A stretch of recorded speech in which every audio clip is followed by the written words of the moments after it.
Sequence of টেন্সের note 6 another important একটা type বা নোট যাই বলি না কেন। তো সিন্স, অ্যাজ ইফ এবং অ্যাজ দো এর বাম সাইডে যদি প্রেজেন্ট টেন্সে হয় পরের দিকে হবে হচ্ছে পাস্ট, আর বাম দিকে যদি পাস্ট হয় তাহলে ডান দিকে হবে হচ্ছে পাস্ট পারফেক্ট। এটা হচ্ছে কথা। তো প্রেজেন্টে প্রেজেন্ট ইনডিফিনাইটও থাকতে পারে, প্রেজেন্ট পারফেক্টও থাকতে পারে। ওকে, এটা নিয়ে আমাদের কোনো নেই। ইনডিফিনাইট বা হচ্ছে পারফেক্ট দুটোই হিসাবে থাকতে পারে। মেন কথা হচ্ছে since as if, since as if as দোর বাম সাইডে যদি প্রেজেন্ট টেন্স থাকে ডান সাইড হবে পাস্ট, আর বাম সাইডে যদি পাস্ট হয় তাহলে ডান সাইড হবে পাস্ট পারফেক্ট। তো আমরা এখানে এক্সাম্পল দেখি।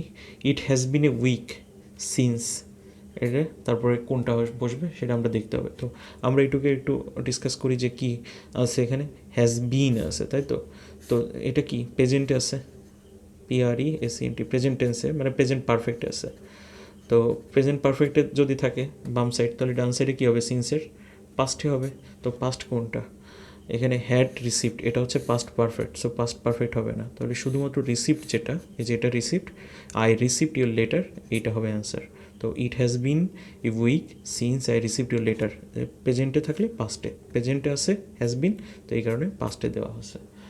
আচ্ছা, নেক্সট, এটা খুবই ভেরি ভেরি ইম্পর্ট্যান্ট একটা এক্সাম্পল বলা যায়, অনেক পরীক্ষায় আসে এবং আমরা না বুঝতে পেরে ভুল করে ফেলি।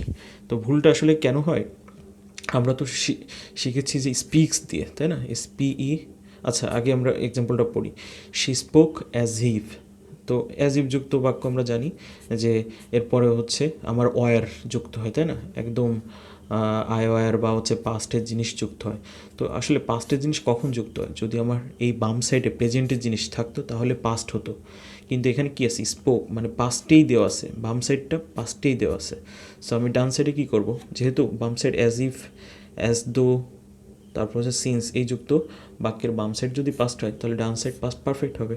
তো এখানে পাস্ট পারফেক্ট কোনটা, শি হ্যাড নোন হবে, যেহেতু এটা স্পোক তাহলে শি হ্যাড নোন হবে। আর যদি এটা শি স্পিক্স হতো, শি SPEAKS স্পিক্স, KES, আচ্ছা যাই হোক বানানটা ভুল করছি মনে হয়, SPEAK, speaks as if she new হতো। তো এখানে যদি আমার প্রেজেন্টে হতো তাহলে এখানে নিউ দিতে পারতাম, KNEW, নিউ দিতে পারতাম। যেহেতু এখানে প্রেজেন্টে নেই অতএব শি নিউ এটা দিতে পারবো না। তো এই হচ্ছে আমার সিকোয়েন্স অফ টেন্সের নোট 6। তো আশা করি মোটামুটিভাবে বোঝাইতে পারলাম। ওই সিম্পল কথা যেটা সবসময় বলি যে বাসায় প্র্যাকটিস করতে হবে। প্র্যাকটিস করলে আই থিঙ্ক এই টাইপের যে সমস্ত সমস্যাগুলো আছে ওগুলো সলভ হয়ে যাবে।